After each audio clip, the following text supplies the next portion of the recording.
Hey guys, Carl from Purple Misplaced. Today I'm going to be taking a preview look at a prototype copy of the upcoming game Micro Midgard from designer Ben Downton and publisher Prometheus Game Labs.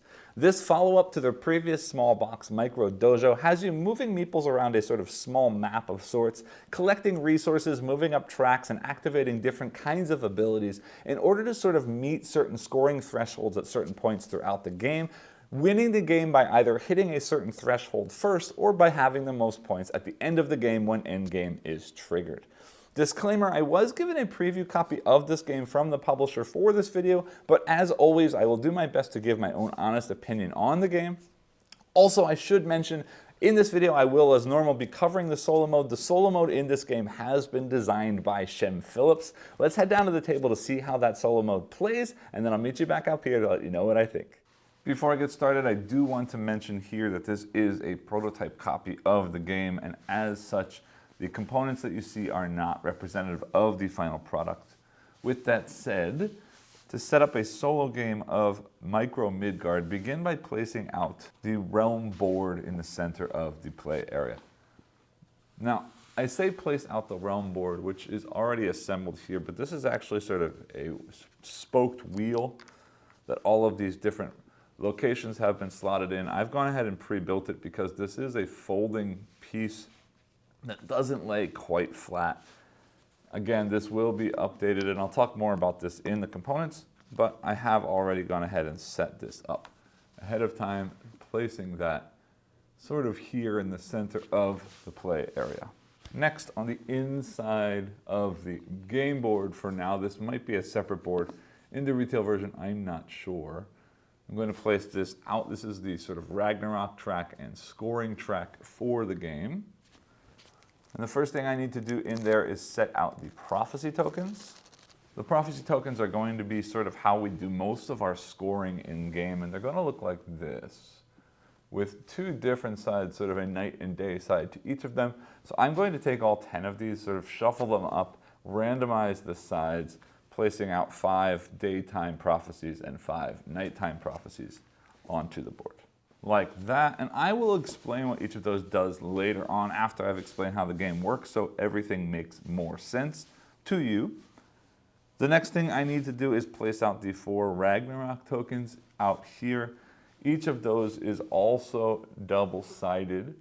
There are 2 of them for daytime realms and 2 of them for the nighttime realms. And again, they are double-sided, so I'm going to flip them randomly and place them out on the track as well, like that. And these symbols showing on each of these Ragnarok tokens is going to dictate sort of the rest of the main setup. And that means we've got these 4 blessing tiles or blessing cards. And you'll notice that they've got symbols down here in the bottom corner. So I'm going to be placing out the 2 daytime cards and 2 nighttime cards, or the 2 sun and moon cards, based on the symbols showing. So for the daytime, I've got this sort of hourglass looking rune and this sort of diamond or square shaped rune. So I will be placing out this card here and this card here, Searcher and Freya's blessings. And then, based on the nighttime ones, we've got this sort of Z-shaped looking one, or sort of backwards Z-shaped, S-shaped looking one, and this N-shaped looking one. So I've got Broker and Sindri's blessing over here, and I've got Hell's blessing over here. And let me just sort of manipulate everything so everything fits nicely onto screen, like that. And actually, while it doesn't matter, I did realize I want to reverse these 2 just to keep things matching sort of the quadrants of the board. So we'll set those 2 like that, sorry. And then on these 2 here and here with the crafting symbol on them, I'm going to be placing out some tokens, or relic tokens. And each of the relic tokens, again, has a day side and a night side, and they've all got a series of hammers printed at the bottom. So I'm going to be placing out 1 level 1, level 2, level 3, and level 4 tile for each night and day on the 2 tracks. There are 3 of each, at least in the prototype that I have. So one of those will go back in the box, one of them will be set to day, and one of them will be set to night at random. Next, we need to find the 4 meeples associated with the 4 gods. I guess they're gods based on the 4 blessings that we placed out. So we need to find Surtur, Freya, Borkr, and Sindri, and Hel, placing them out. Each of these cards has 1 mini, and then those minis you'll see have different people on either side of them. So I need to flip them to the proper side and place them out on the space matching. For example, this rune here is right there. And that was the mini I just showed you. Borkr and Sindri get placed on that spot like that. And doing the same thing for the other 3 cards. We've got Freya up here on this diamond-shaped rune. Surtur, again, excuse me if I'm pronouncing them wrong, on that sort of hourglass or infinity-shaped rune. And then finally down at the bottom we've got Hel on that N-shaped rune, like that. And then finally around the outside of the main board, let me slide that up just a bit so I have some space. We've got the 2 wolf tokens, like this, the sun and moon wolves. And we're going to put those at the sort of start of the track, day and night. So the sun wolf starts here on the leftmost space, and the night wolf or the moon wolf starts over here on the rightmost space. And they're going to end up moving clockwise around the board as we play. And then over here off to the side, I'm going to build my resource piles. We've got gold right there, and mead, which I'll put right there next to it. I'm going to use this area over here for my own area, and for this play I will be playing as blue. So for my blue player, I need first to find my point scoring token, my player marker. I'll set my player marker off to the side, putting my point score token on the 0 points base of the point track. And then for each of these 4 blessing tracks, I will place my marker, the blue marker, at the bottom of each of those 4 tracks. And then doing the same thing for the opponent. In this case, they will be playing red. So placing, again, their red point tracker there. I'll set their player marker off to the side for now, and then a red marker in each of the 4 tracks. And then finally, because I am playing solo and my opponent is the solo AI, I need to prep the AI area. The AI for this game is Loki. There is a special Loki card that looks like this. I'll place that here off to the side, and then below that, Loki will have a deck of cards that's going to sort of dictate how they act or what they do on their own turn. So I'm going to take that deck of cards, give that a good shuffle, and I'll place that here below their card with enough space to flip over a card to the other side. And with that, we are all set up for gameplay. Sorry, just a few more things. The Loki mini does need to get placed in the center of the track on their card. And then they've got both a marker for the nighttime and the daytime that get placed on sort of the starting points of each of those tracks on that card as well. And finally, this isn't going to make any sense now until we get into how the game plays, but I will be going second. Loki starts every round or every turn, so I get to choose one resource, either gold or mead, to start the game with. And just quickly scanning what's going on here, we will potentially be scoring for either resource at the beginning. So for that one, it doesn't really matter. But I can see way out here that we will potentially be scoring for mead. So I am going to take one mead. I don't know if that's the right choice. I should pay attention to other things out on the board. But as we get into gameplay, you'll see more how everything works. So with that, we are completely set up for gameplay. And this solo game of Micro Midgard is going to play out over an indeterminate number of rounds until either myself or Loki scores 9 points, which will immediately trigger the end of the game, or we have scored all 5 of the prophecies on the board, again, which will immediately trigger the end of the game. And in that case, whoever has the highest points will be the winner. And should there be a tie at the end of the game, whoever has the most resources would then take the win.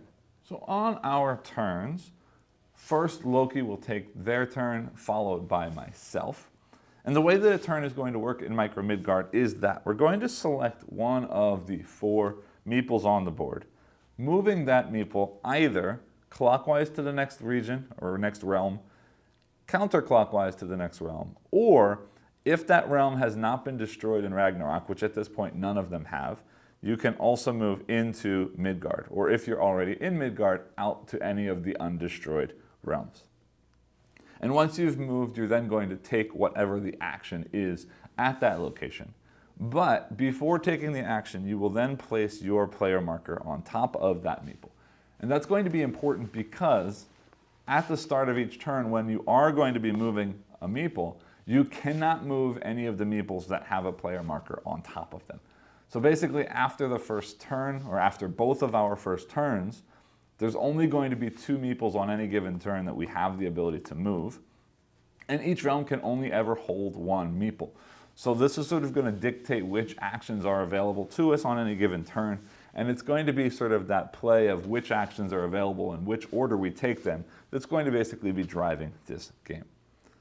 So let me walk through all of the different actions available to us. Both the day and the night side are fairly similar. There are sort of 3 main icons: resources, sun and moon tracks, and these crafting tracks. Resources, the gold here or the mead down here, simply means we're going to take one of those resources into our supply. And it's worth mentioning here that we can only ever have 7 of any given resource at any given time.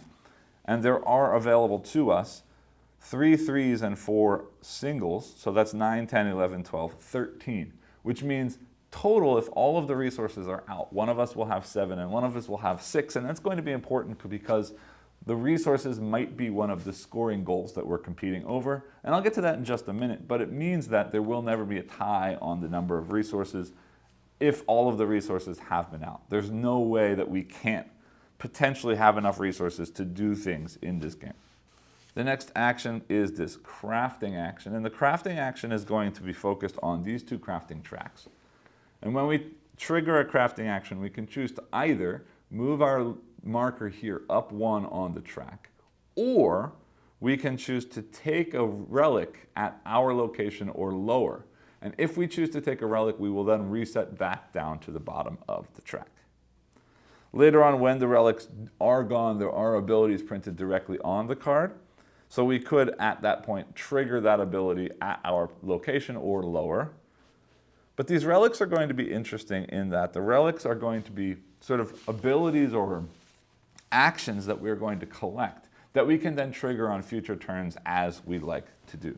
And activating a relic is sort of a free action. We can always do that at any point on our turn, but it's worth mentioning that each relic can only be activated once per turn. So even if I have a relic that allows me to pay something to get something else, I can't pay more than the thing to get more things. I can only do each conversion 1 time. And I'll talk about the relics in just a minute. Let me get through the main actions because a lot of those sort of play off of the main actions as well. The last main action is the sort of sun action, which also exists in the center here, or the moon action, which also exists in the center here. But you'll see that the ones on the outside track also have a wolf face on them. If we use the one that has the wolf face on it, we will move the corresponding wolf 1 space forward on its track. Otherwise, the sun and moon actions are working with the other 2 blessing cards we have out here, and these work very similarly to the crafting actions in that we can choose to either move up 1 space on a track or activate an action or ability at our space or lower on the track. And of course, if we activate that space, we then do reset back to the bottom of that track. So taking a look quickly at what's available to us on this daytime crafting track, the first relic lets me use a crafting action to convert gold and mead between each other 1-to-1 ratios. The second relic lets me use a crafting action to take a gold and a mead. This third relic allows me to use a crafting action and spend 4 of any resource to score 1 point. And this top one here lets me use a sun action and spend 2 gold to take 2 crafting actions. Down here at the nighttime crafting space, the first one lets me spend a crafting action and 1 mead to take a moon action. The next one for a moon action gives me 2 mead. The next one for a crafting action and 5 mead gets me a point and a moon action plus moving the moon wolf. And finally, this last one here says for a crafting action and 4 meat, I get a point, but I also move the sun wolf back 1 space. It means counterclockwise 1 space. And you'll see why that's important in just a second. Looking at the blessing tracks, Hell's Blessing gives me 1 mead, 3 mead, a crafting action and 4 mead, and then a point, a crafting action and 4 mead. Freya's Blessing over here gives me the ability to spend a mead to get 2 gold. This gets me 2 gold and a mead. This gets me 2 crafting actions, and this one gets me a point and moves the moon wolf back 1 space. And the reason moving wolves is important is that at the end of my turn, after I've moved a meeple and I've activated my action for that space, I'm going to check the wolf's location to see if Ragnarok has been triggered. If this sun wolf ever makes it all the way around into the nighttime zone, or the moon wolf ever makes it all the way around into sort of the daytime zone, Ragnarok will be triggered. And when Ragnarok is triggered, we're going to activate the prophecy based on which day or night wolf has triggered Ragnarok.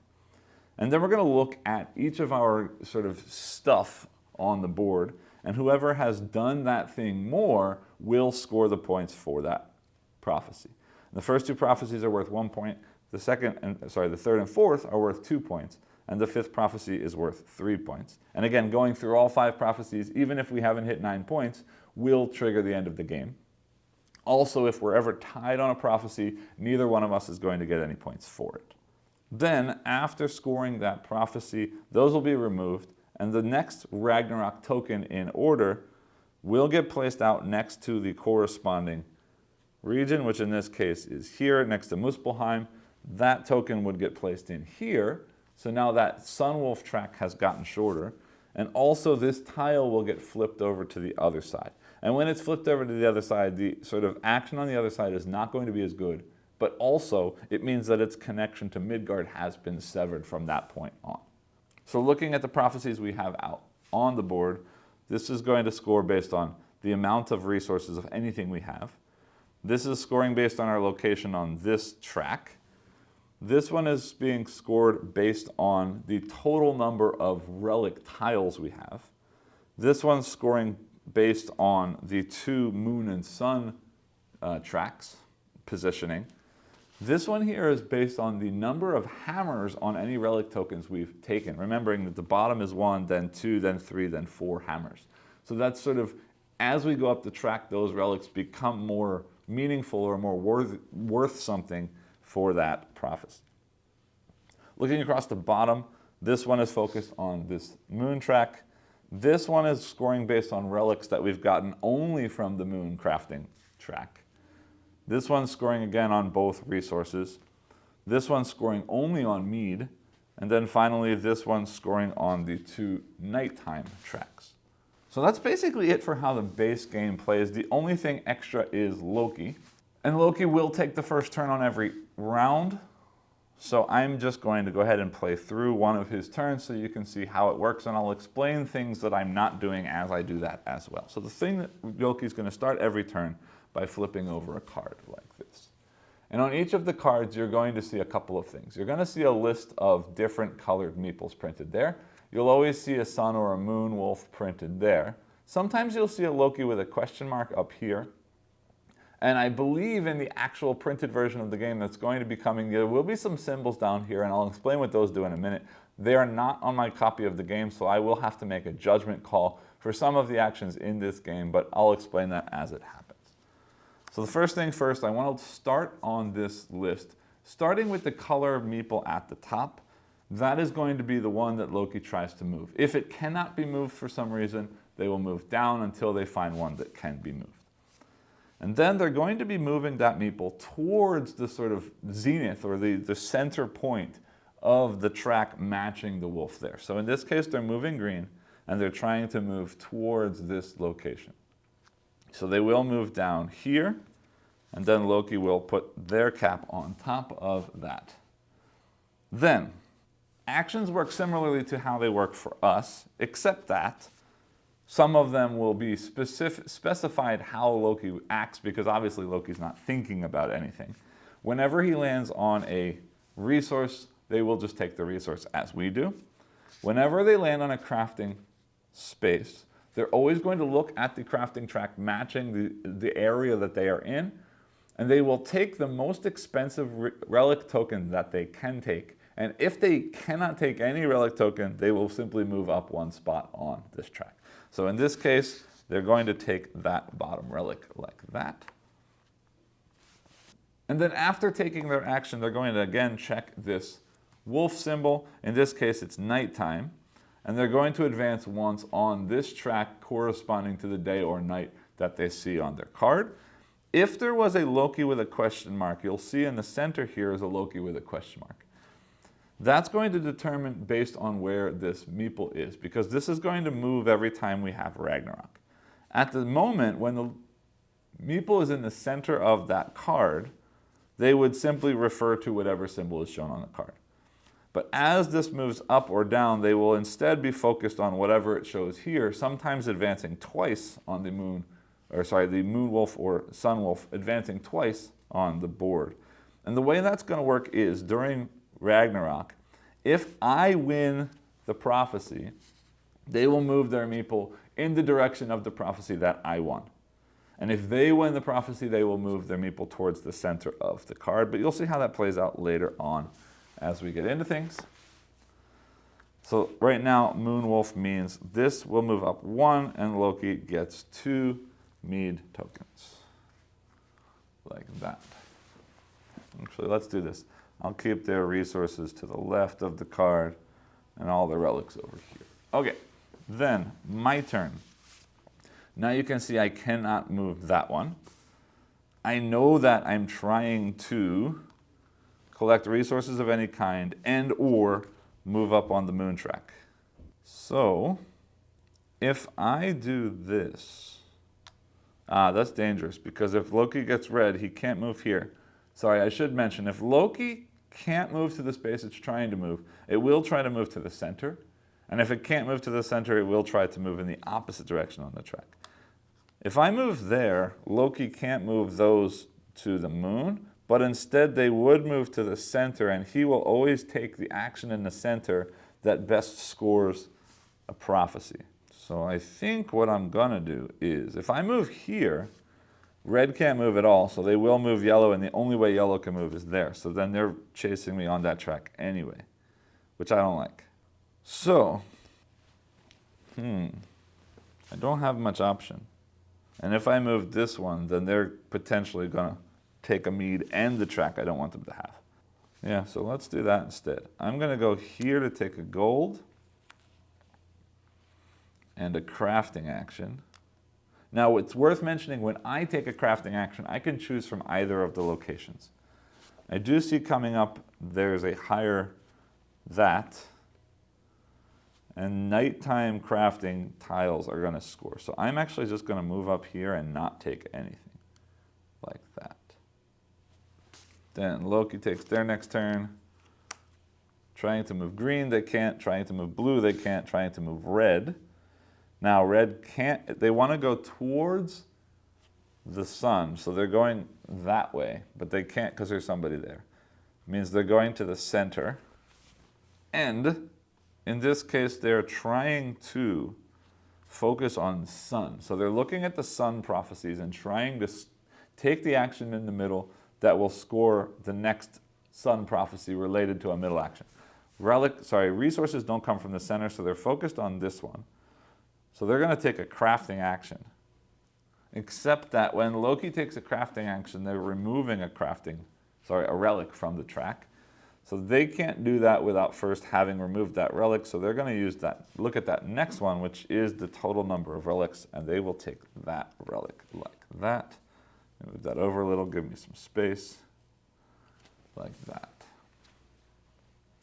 That gets moved to them like that.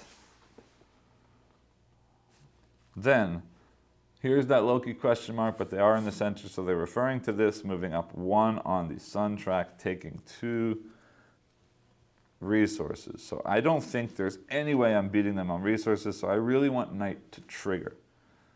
So I want to push night up, but I also want to focus on boosting this. So if I move her here to Jotunheim, placing my token on her That gets me a moon and moves the wolf, so the wolf goes there. And I get one up, whoops, up on that track like that. Loki's turn, flipping over. Yellow can't move. Red can't move. He's moving blue towards the sun. The sun is in the middle, so they're going to go this way, which means they get a gold. And they move the wolf, and they get a sun action. So the sun action for them is simply moving up on the sun track. And that was this blue one like that. Then question mark means here still moving up to there, which pushes them up once on this track right here. Oops. Like that. My turn. I'm coming out of the middle and coming there to take one mead. Move the nighttime wolf or moon wolf and take another moon action going up like that. So now I'm really hoping that this one triggers because I am very likely to win that prophecy. That moves there. Flipping. Blue no, yellow yes, moving up towards sun. So they're going there, taking a crafting action, which means for me, Loki takes that one and drops, whoops, back down to the bottom, like that. Moving their thing there. And again, sun moving there, which is sad because that means the wolf is moving again. I gotta start pushing that faster in my direction. But they're still both 2 away, so I'm not scared too much. My turn. I don't care about this so much, but I'd like to see the wolves move. But I'd also like to start doing other things. So I can craft and get a gold or a mead. Let's do that. No, because then I'm pushing him either middle or that way. I could go into the middle and push this up again, but I don't really want to do that. Except that's not bad, because then I get a bunch of stuff the next time after that happens. No. Push them there. Placing that gets me a gold. Hold on, switch Loki's 3 for a 3. I get a gold and a crafting action. And this one down here is cool, but I have to destroy a moon relic and spend 2 mead to get a point. I don't have any moon relics, so I can't do that. So I'll take that crafting action anyway. Like that. All right, then Loki's turn again. Yellow can't move red. Moving towards the moon means that way, which is crafting and a mead. So they'll take their 3rd mead.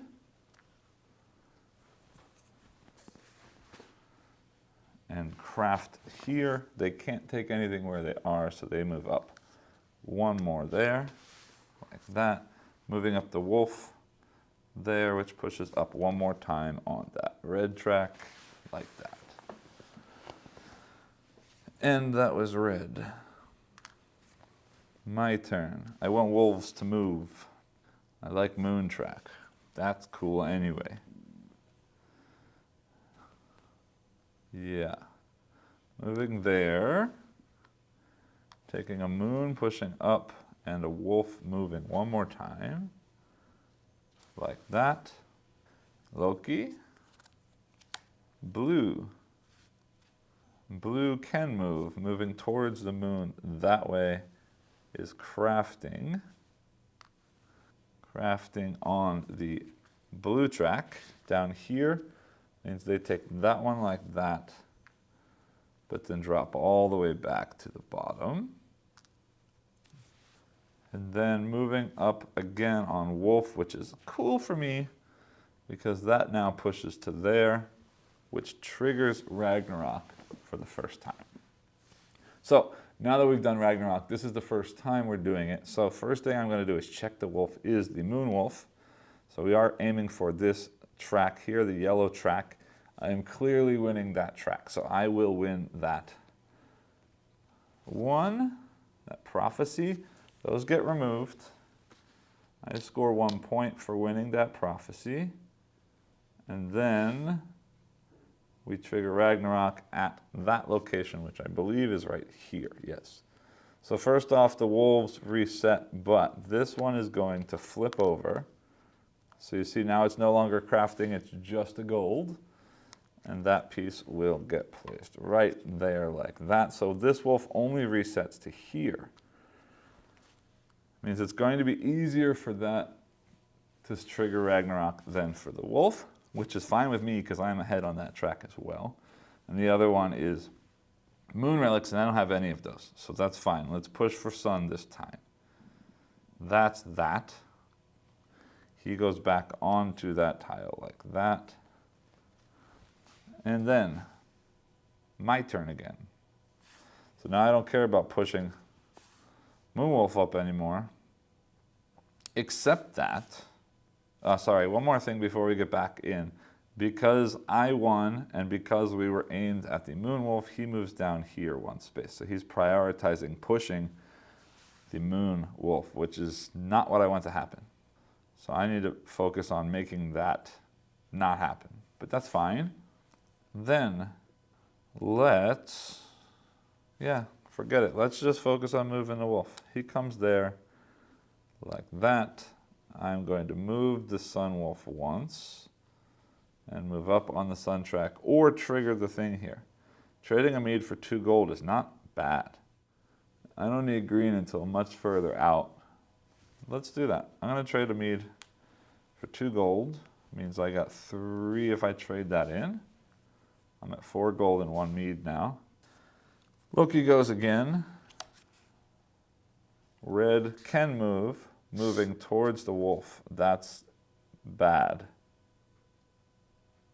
Because they're going to go there, which does get them another mead, which does push up the wolf, and does push up the moon track like that. Then we've got a question mark here. Actually, it's not going to change anything because this is Moonwolf, but also the space they're on is a single Moonwolf, so they will simply move up the Moonwolf spot. The last spot is a point, so they are going to get a point, and then this resets back down to the bottom like that. And he moved the red guy there. My turn. I want to, I'm already winning here. This comes from crafting.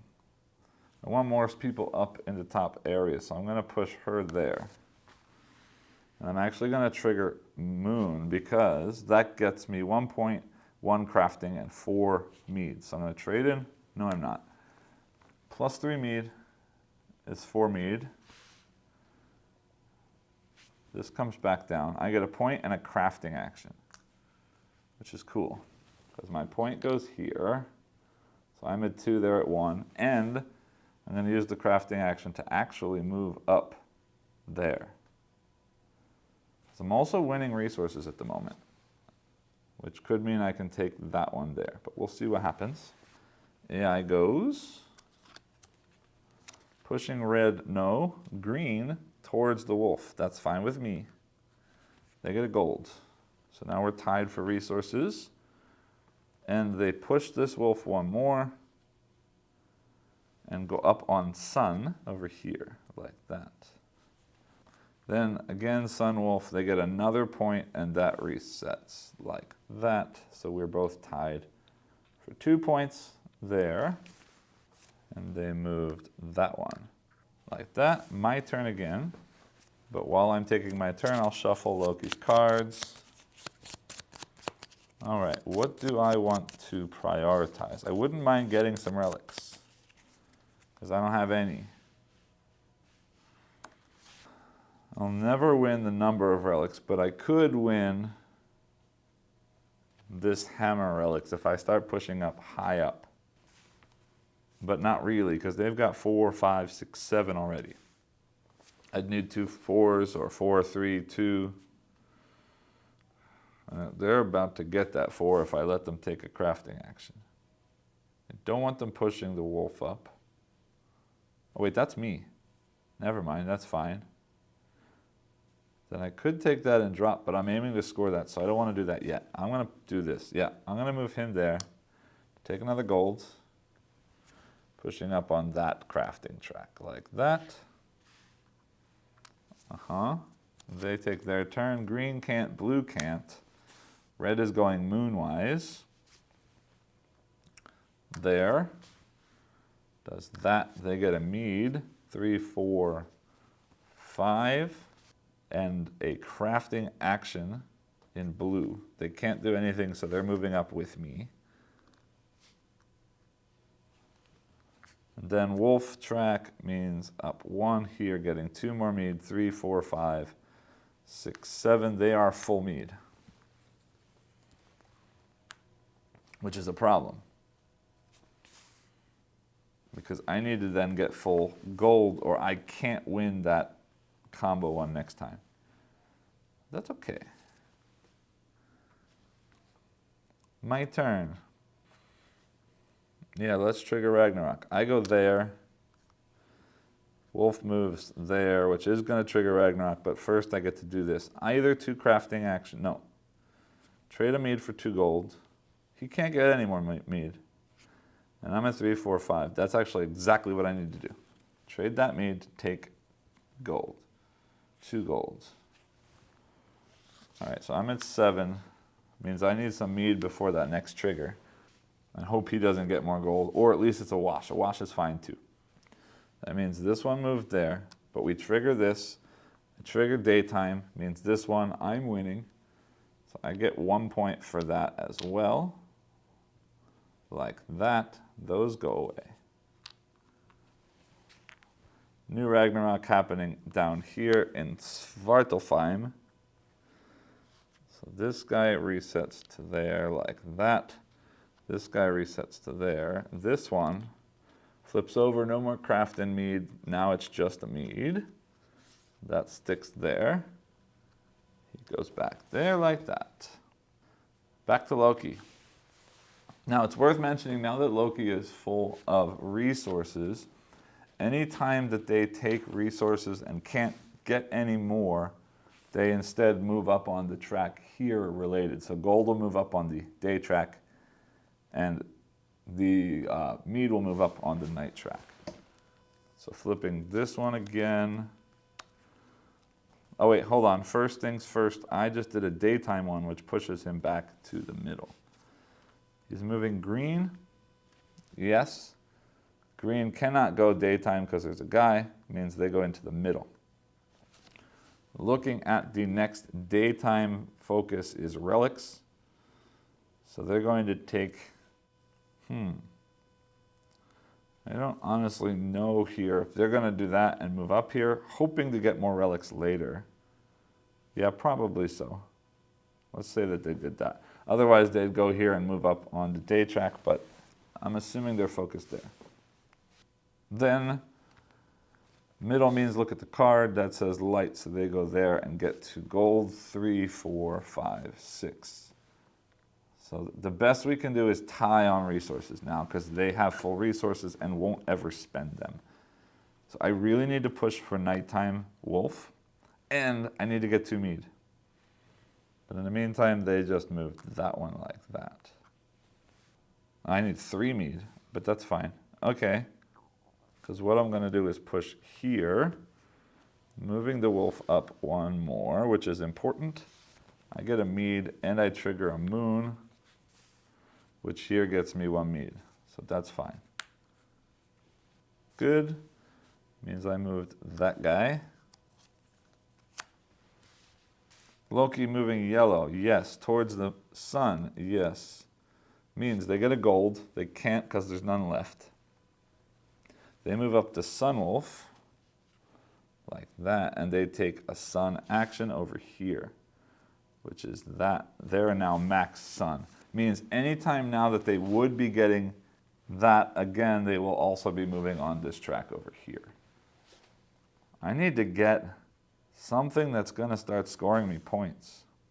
Like this over here, crafting and 4 resources gets me points. But we'll see. Okay, then They will move up on their track again here, which pushes up here like that. I'm in trouble. My turn. Red moves here first. Yeah. He has more mead. I need to focus on getting these two tracks up higher. I mean, sun and moon. Huh. But I don't know. Crafting here, a night symbol gets me 2 mead. I don't really need that, unless I also had that. Yeah, I'm gonna go crafting and take that one before they do. And drop back down like that. I guess. Okay. Then their turn. Blue, yes, towards the sun. Can't. Means they come into the middle. And again, they're trying to get relics. Which means they're pushing up there. Which means I'm in trouble. Then light again moves this daytime wolf one more. Ouch. All right, then I'm moving here.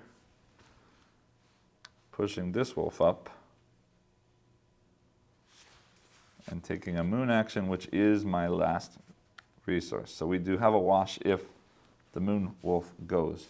If he goes next, I'm in trouble though. And could very well do if that one goes there. Although if that one, no, nobody can get here.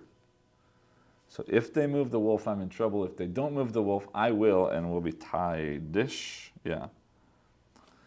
Loki's turn. Red can't move, green does, moves towards the sun. That's bad. This wolf moves up. They move up the sun track. They can't, which means they move up here and score again, resetting. So they're tied. And now this is where it gets bad. But first, before we trigger that, they also do this again, getting 2 gold, which they can't do, so they keep moving to get that. They're also maxed there, so they keep moving to get that. Can't move that. So they're getting another point, believe it or not. Yeah, I just got crushed, I think. That's them. Ragnarok triggers. They're scoring this one because sun went. Most relics is easily them. I didn't plan very well. So they get 2 points. 1, 2 like that. And then Ragnarok triggers again, this time in Vanaheim. Goes over. So now you'll see there's one less space for the wolf, but there's also one less space that moves the wolf. So that goes there. We're aiming for green and yellow, which is not looking good for me, or mead, which I can't win because they have 7. So I need to drive up these tracks badly or it's kind of game over. And this goes back there. Then me. Need to drive up moon and sun. Hold on, this resets too. I'm looking to push sun, but that only goes twice. So I need to come here. Hold on a second. I want crafting. Yeah, you know what? It's wrong, but I'm going to come here. Get crafting and a gold. So I'm going to use the crafting first with 4 somethings. So we're going to use 4 gold only and get 1 point. And then I get a gold back for the second part of that action. Not bad. His turn. Hold on. Yeah, right. When he wins, he pushes towards center. He's already at center, so that stays. All right, next. Red can move. Red is moving towards the moon, which goes here, gets him a thing. He can't get one, which means they're moving up 1 here, pushing up on red. Then wolf moon moves. And they go up once on the moon track, which is still not great. Okay. That moves there. Because I can't go up on moon unless I push the wolf, and I don't want to push the wolf. This is nice to push up on sun. But that takes a whole lot of stuff. I'm in trouble. I don't think I can do this, so I'm going to have to just keep scoring points. Then I will craft again. Spending another 4 resources, I don't really care what. 4 mead. Just take a point. Like that. Loki moves yellow towards the moon, getting a gold. They can. 1, 2, 3, 4, 5, 6. They can. Yay. And then moves up on the moon means pushes the wolf. Ouch. My turn. Honestly, I don't really need to do anything. Let's go. Hold on. That was Loki pushed to gold. I'm going to go here, which gets me a gold and a crafting action. Let's say 2 gold and 2 mead.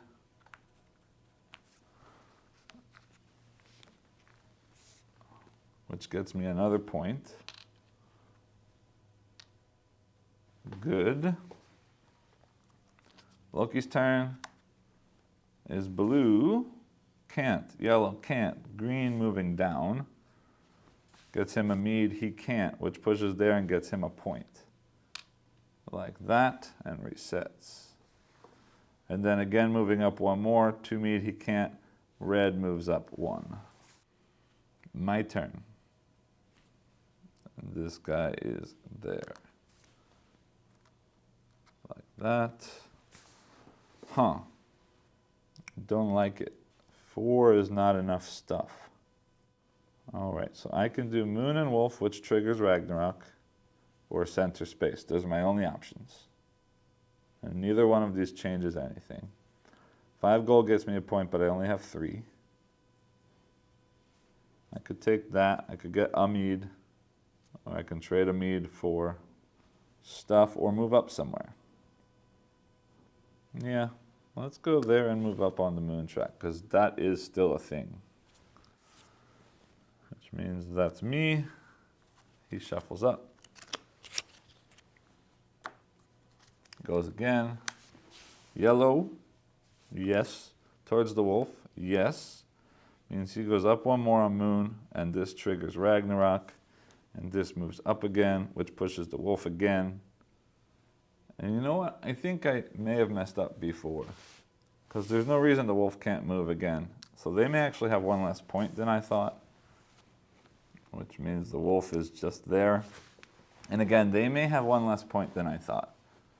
But I already reset and already did all this stuff. So we'll fix that in editing if needed.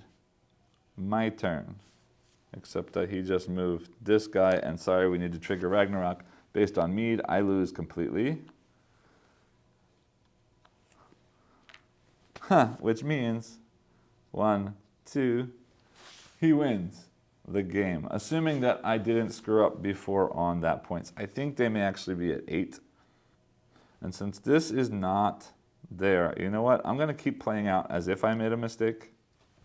And they're at 8. Just so you can see more of the gameplay. And I will check with the publisher before I make this video go live so we can get the final answer. This goes placed out here. Changing, again, the moon and resource into just the resource. Wolves reset. Like that. Now, hammers or yellow and red. Both of which I'm losing. I can only tie here. They've got 1, 2, 3, 4, 5, 6, 7. I've got 3. If I can get a 4, or 2 4s even, that would be not a problem.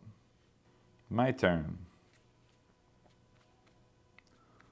I need crafting to get up there, but I can also get points from crafting that way. Otherwise, yellow and red means moons. I don't need to do that. Let's just craft here. And push up. Push up here, because that's sort of working towards both goals. This turn, Red can move. Now, in this case, there should be a symbol on the card that says where red goes to, but there isn't one, so I'm focused on here, and I'm going to go here, because if they couldn't go here, they'd go the next one clockwise, so they'll go there. Means they can't take a resource. Means this gets pushed to the next, no, the next one is score point, in which case they win the game anyway. So I have officially lost, whether I did make a mistake or not, 6-9 against the AI.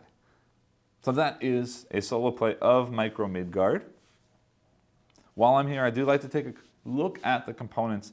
From what I can tell, this seems to be a mixture of sort of what's going to come in the base version of the game and what's going to come in the deluxe version of the game. Because what I mean by that is things like the meeples. Let me show you in just a second. Give me a minute to set this up. And for example, the wolf tokens. I've got both wooden components and these tokens. I think that the tokens come in the standard version of the game and these wooden bits come in the deluxe version of the game, because it does mention in the information that I got about this game that the deluxe version would have wooden pieces for everything. So that makes sense to me based on what I see here. But otherwise, this board is absolutely the standard version of the game, because the deluxe version of the game will be a dual layer player board. Also, as I mentioned before, this is currently just this spokes that folds in half so that it can fit into the bag, or sorry, into the box. But what that means is it doesn't lay flat on the table very well. I sort of bent it to make it happen and it split a little bit there. I have been told that in the final version of the game, rather than folding like this, it's going to be sort of two puzzle pieces that lock together, so it will remain flat on the table. But I just wanted to point that out. Each of these do slot in. Now again, in the deluxe version of the game, it will be a dual layered player board that these fit into instead. I'm not sure if, as I said before, if the inside of the box lid will always be used like this, or if there will be a board or a card in one of the versions of the game. So I can't really comment on that.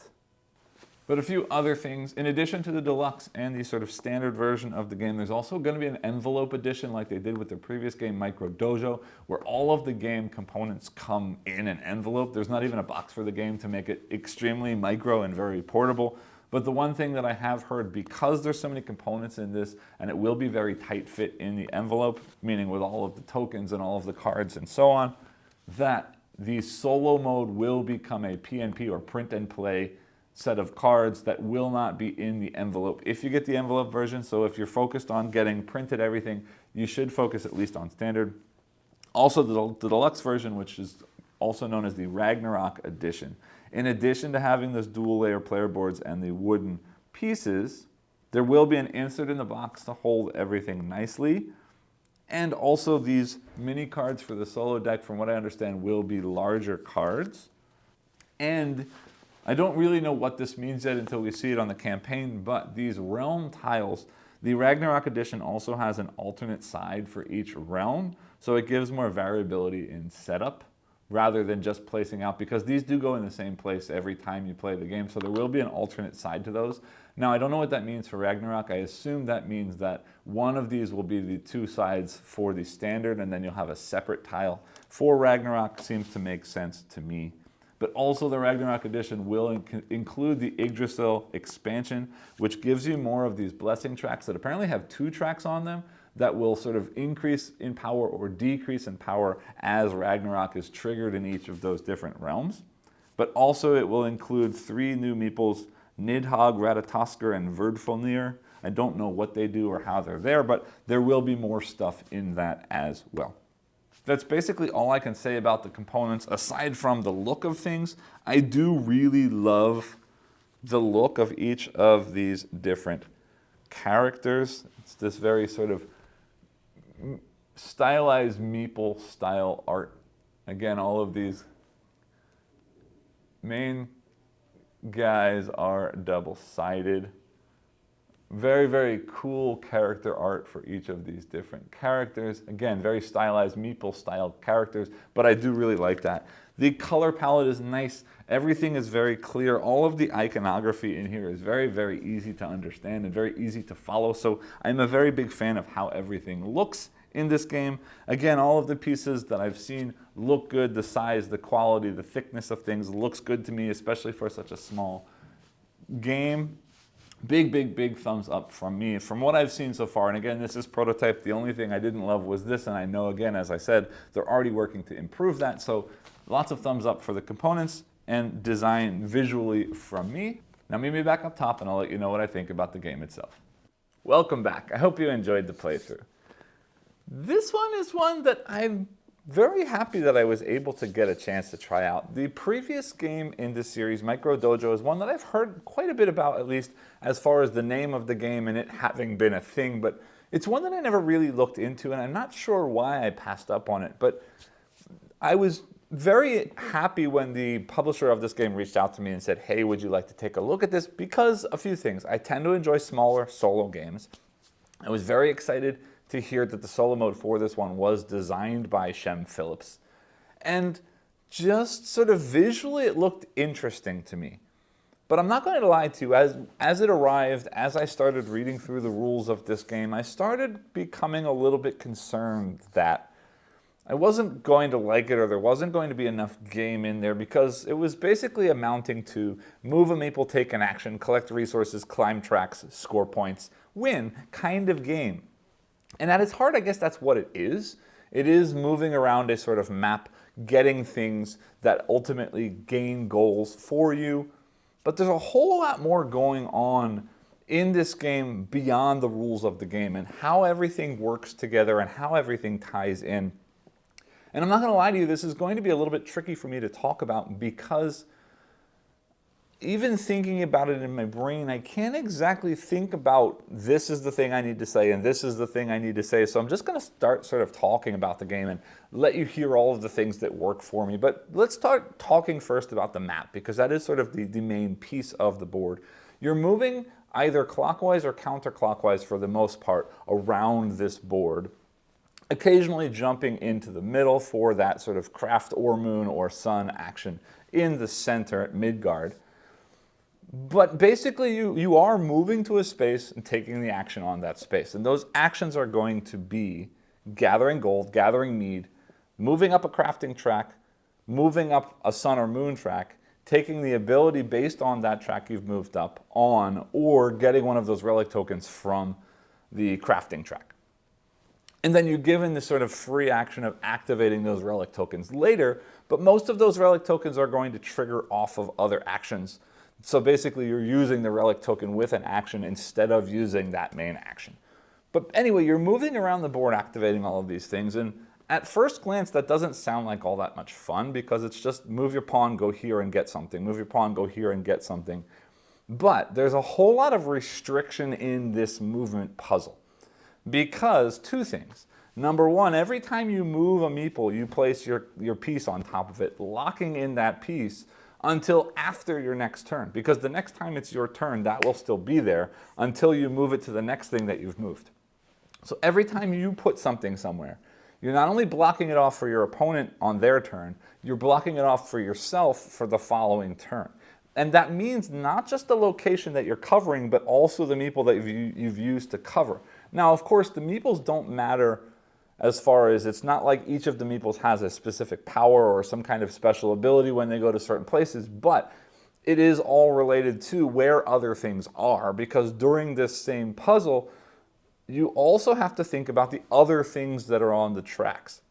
Sorry, on the realms on the board. Because I can never move into a location that already has something in it or someone in it.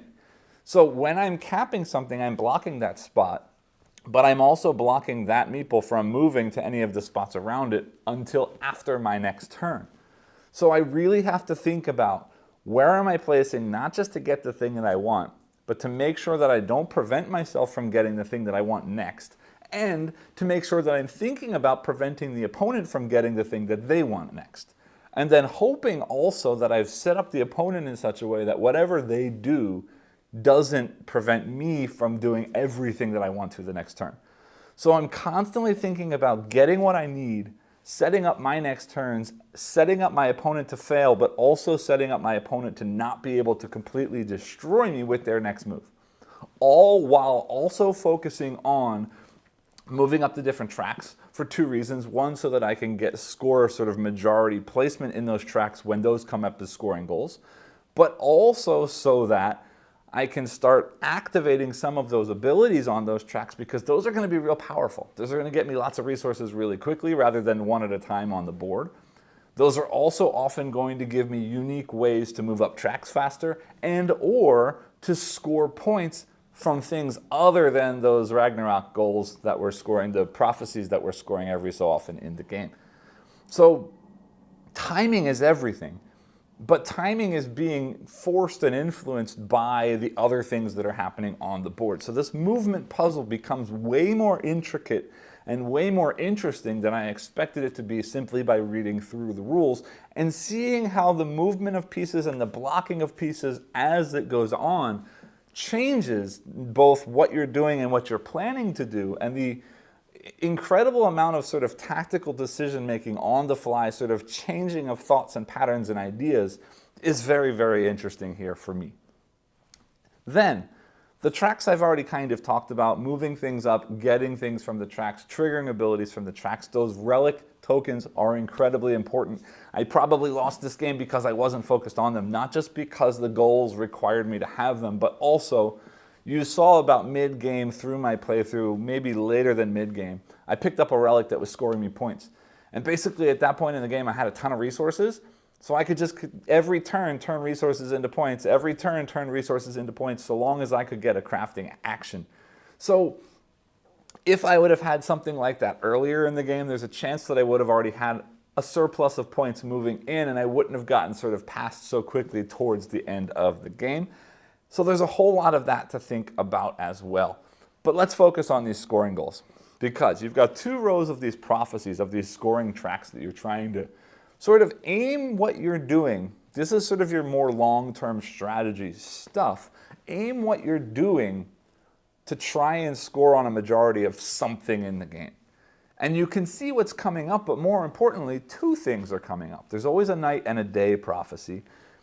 So you can try and aim for both of them as much as possible, but you're likely going to want to focus on one or the other so that you can do even better on that thing. But that then also drives your sort of turn-by-turn tactical decisions, because everything you do from that point on needs to sort of be all about moving the wolf forward that's going to aim towards your prophecy and keep the wolf on the other side from moving so that you don't accidentally score the prophecy that you're not aiming to score. So there's this really cool push and pull of focusing on your scoring goal while also then focusing on making sure that is the goal that's actually going to score. And I'm not sure I've seen something like this before. I'm sure there are other games that do something similar, but this idea of controlling which goal is scoring while also working to score towards that goal is a very, very interesting one for me that is very fresh and unique, at least from my side of things, from what I've seen in other games. So I really, really like that. And then as you go on, as you score these prophecies, you are always given two choices, but you see all of them from the start of the game. So if you start early and think about this feeds into this, feeds into this, feeds into this, and then I can aim to hit those 5 prophecies, knowing along the way, for example, I had the prophecy that scored points on resources. Well, I built up a lot of resources. Then if I get a relic that uses resources and none of the other prophecies use those resources, well, then blam, bam, bam, bam, bam, all of those resources quickly get turned into points, scoring outside of the prophecy goals. So this builds in this really cool long-term strategy option, focusing on all of these intermittent scoring goals that you know ahead of time, with this really cool tactical gameplay of this movement puzzle on the board, plus the ability to, on the fly, change to try and attempt the other prophecy at any given time, based on what the opponents are doing, based on where the wolves are moving, and based on sort of the ever-changing sort of state of the game board as you're playing. And this tying in of tactical gameplay and strategic gameplay with as much decision making as exists in this game is really impressive to see in something that's this small. And I applaud the design of this game for that complicated decision space that exists here. And not only that, on top of all of this, this game naturally comes with a ton of variability because there are 2 sides on each of the 4 locations or four tracks that you're running up. There's also 10 different prophecies that are double-sided. So at any given time, you're going to have them in different places, but also flip to the opposite side, meaning it's a different scoring goal. So the different combinations of the 4 different tracks you're using means the 4 different starting locations of the meeples with the 10 different prophecies that you're scoring on, and the order of things that the things are destroyed during Ragnarok is really going to make for a huge different gameplay every time. Huge amount of variability with not a whole lot of components in the box, and that's really, really cool. And saying that just reminded me, I want to talk a little bit more about this Ragnarok system because it's cool. It twists the game in unique ways because it does a couple of things. Number one, it shortens the wolf tracks. So every time we have Ragnarok, it's blocking off one of those sections, means that wolf on that side has one less space it needs to move to trigger the next Ragnarok. So it's speeding up the game potentially, well, definitely as it starts hitting both sides, but at least when it hits one side, speeding up the game potentially. But more than that, it's not just speeding up the game because at the same time, depending on the order that those Ragnarok tokens come out, or the realms are flipped to the other side, some of the things that are flipping are actually getting rid of a space that makes the wolf move. So even though the path is getting shorter, you have less opportunity to move the wolf along the path, which adds for a nice sort of up and down changing flow of time in the game, which is cool. And then on top of that, when things flip to Ragnarok, 2 more things happen. First, that tile gets less important. So you're trying probably not to use that place as much as you had before because the stuff you're getting for going there is not as good. But also that blocks off one entrance and exit from Midgard in the center of the board. So there's less path between things on the board. Means that movement puzzle gets even more restrictive as the game moves on. And all of this added on to the puzzle that I'm really already enjoying in the game just adds more to the overall experience, and I'm really, really, really enjoying what I see here. Let's talk about the solo mode. This is at its core a very head-to-head 2-player tactical strategic puzzle kind of battle game. So if you didn't have an AI that worked well here, there's no game, because playing something like this as a beat your own score game or something along those lines where you're trying to fulfill something wouldn't be as interesting. So it's designed that it has to be a head-to-head against somebody. And then if the AI wasn't smart enough to fight back, to work against you, to really make the game play out in some kind of a way, it really wouldn't be fulfilling as a solo experience. But I'm happy to say here that Ben and Shem together have come up with a really interesting and unique solo mode here, because it is unpredictable. Because there is a flip of a card every time that's going to decide which meeple is moving and where that meeple is moving to. But there are some things that are predictable about it. I know which meeples are blocked off. I know the location of all the meeples at every given second, so I know which movements are even possible for the AI to be making. So I can set up the AI so that they have access to things and also don't have access to certain things, and that's very important. Because, again, at the beginning of the game, I see all 10 prophecies. I know what we're going to be scoring on. So I need to work to get myself to score as much as possible and to prevent the AI from hitting those goals as much as possible as well. And that's important here, because in a solo mode, I need to have some control over the AI opponent, or there's no real reason for the AI opponent to exist. Otherwise, I'm just playing against sort of a score chart. So to see the AI sort of having a pattern that's predictable while also having unpredictability in the card turn makes it feel like I'm playing against something that's alive, but also that I'm playing against something that's following some kind of rule and makes sense, which is cool. Also, some of the things that it does, these sort of tracks on its own card, on the Loki card, that sort of push up based on the blue or the red side, the day or the night side, is interesting, because that is acting sort of as if they were triggering the abilities on the 2 non-crafting blessing tracks, getting extra resources, moving up further on more tracks, and sort of just pushing them further along the game as I'm doing, or should be doing at least, as the game develops and moves on. It also means that while they never use the relic tokens that they get, they still have a way to score points outside of those prophecy points, which is very much important for the AI to be able to compete with you, because to be able to make the AI smart enough that it's collecting the right resources or doing the right things in order to activate the relics that it's getting, or in order to smartly activate the abilities on those blessing tracks, is likely impossible, or would require huge sort of flow diagrams of if then kind of things. And this AI works very simply. Turn over a card, which color do I move, which direction do I move it? Then I do this, I do this. Then depending on which color I move up or down on one, or not down, I move up on one of the 2 tracks. Then one small wrinkle that makes things interesting is that depending on who wins the prophecy, the AI is going to start pushing hard towards something, which is cool, because if I do something well, it wants to do even more well on that next time, because it's driving that wolf further. It's pushing to score more. So if I sort of focus all on daytime or focus all on nighttime, that's going to make the AI get points faster and faster and faster and faster, unless the AI scores. And then in that case, this AI has already scored, so it doesn't need to have this sort of speed thing. So it sort of forces me to pay attention and to balance. Get one night, get one day, get one night, get one day, whenever possible, to sort of center that AI. Because if I get 2 nights in a row or 2 days in a row, then they're going to that top spot or bottom spot of their card, which lets them move up on their track twice each turn, rushing those wolf movements, rushing those extra scoring points, and adding in this extra pressure on me to sort of mediate, to keep things in the middle whenever possible. I'm really enjoying what I see here. This is one that I had very little information going into, was a little bit tentative and hesitant at first when I read the rules, and now I'm really enjoying just how brain churny this game is, while still being a somewhat light, very small box game.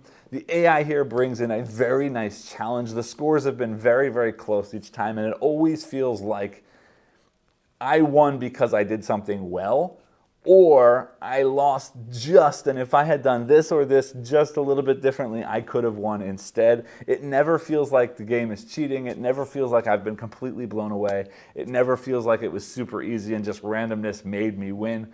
I'm loving the balance of this AI, and I know they're still working on difficulty levels for the AI, which is exciting to hear. I'm definitely interested to see more about this game. I'm definitely now interested in checking out Micro Dojo, and definitely interested in keeping my eyes on games from these guys moving forward. This is, as I said, a preview for a crowdfunding campaign. I will throw the link to the crowdfunding campaign down below. As this video goes live, I believe it's 1 or 2 days after this video that the campaign will be started, so definitely check it out in the next day or 2 if you're just watching this as I post it. If you caught this later, check out the link down below. If maybe the campaign is still live, check it out. Otherwise, maybe a late pledge, maybe catch it some other way. But definitely, I strongly recommend that if you like sort of strategic / tactical thinky puzzle head-to-head kinds of games with a nice solo AI built into them that come in a nice small box for portability, I definitely recommend checking this one out. I hope that this video was helpful for you. As always, I do ask that if you liked this video, please remember to click the like, subscribe, and hit the bell icon below, and I'll see you all next time. Thanks.